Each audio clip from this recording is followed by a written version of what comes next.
महाराष्ट्राचा आवाज, आपल्या हक्काचा. नवा आवाज महाराष्ट्र न्यूज चॅनलमध्ये आपले स्वागत आहे. तर पाहूया आजच्या महत्त्वाच्या काही घडामोडी. उल्हासनगरच्या फॉरवर्ड लाईन चौक परिसरात राहणाऱ्या सुनीता करोतिया यांच्या घरात अज्ञात चोरट्याने प्रवेश करून सोने, चांदी आणि पैसे असा मुद्देमाल घेऊन पोबारा केलाय. एका आठवड्यात 2दा चोरीच्या घटना घडल्याने नागरिकांमध्ये भीतीचं वातावरण निर्माण झालंय. सुनीता करोतिया या दुमजली घरामधील गॅलरीत झोपलेल्या होत्या.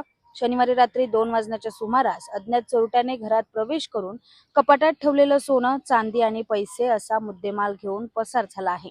एका आठवड्यात 2दा चोरट्याने चोरी केल्याने परिसरात भीतीचं वातावरण निर्माण झालंय. आता या प्रकरणी मध्यवर्ती पोलीस ठाण्यात गुन्हा दाखल करण्यात आला असून पुलिस अधिक तपास करत आहे. मेरा नाम सुनीता राजकुमार करोतिया है। मेरे घर में शनिवार रात को चोरी हुआ है। सवेरे हम लोग को पता पड़ा, मैं बाहर गैलरी है हमारी, उधर सो रही थी और जब मैं उठी सवेरे 7 बजे तो मेरे पर्स के नीचे से चाबी और कैश था 5,000 रुपया। वो और चाबी लेके घर में घुस के थोड़ा सा दरवाज़ा, ऐसा गर्मी हो रहा है तो थोड़ा सा दरवाज़ा खुला ही था, उसको बाहर से कूद के कब आया कब हम लोग को तो पता ही नहीं चला। उसने ताला खोल के सारी सोने की चीज़ें थी, मेरी हार था, 2 कड़े थे सोने के, कान के थे, लड़की की अंगूठी थी और मेरी लड़की की शादी हुई है अभी नवंबर में, उसका मंगलसूत्र था, कान के थे, वो सब निकाल के लेके गया। कितना लाख का सोना रहेगा अंदाज?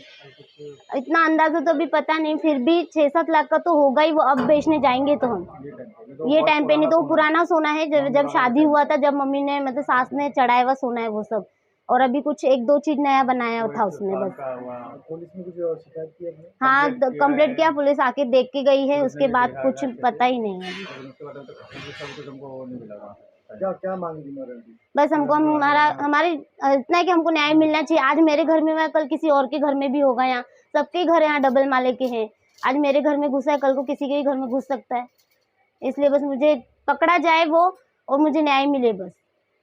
बातम्या पाहण्यासाठी चॅनलला सबस्क्राईब करा, बेल आयकॉनवर क्लिक करा आणि रहा सतत अपडेट. तुमच्या परिसरातील काही घडामोडी किंवा समस्या असतील तर आमच्या वृत्तवाहिनीला संपर्क करा आणि तसेच सतत अपडेट राहण्यासाठी आमच्या वृत्तवाहिनीला सबस्क्राईब करा आणि बेल आयकॉन दाबायला विसरू नका.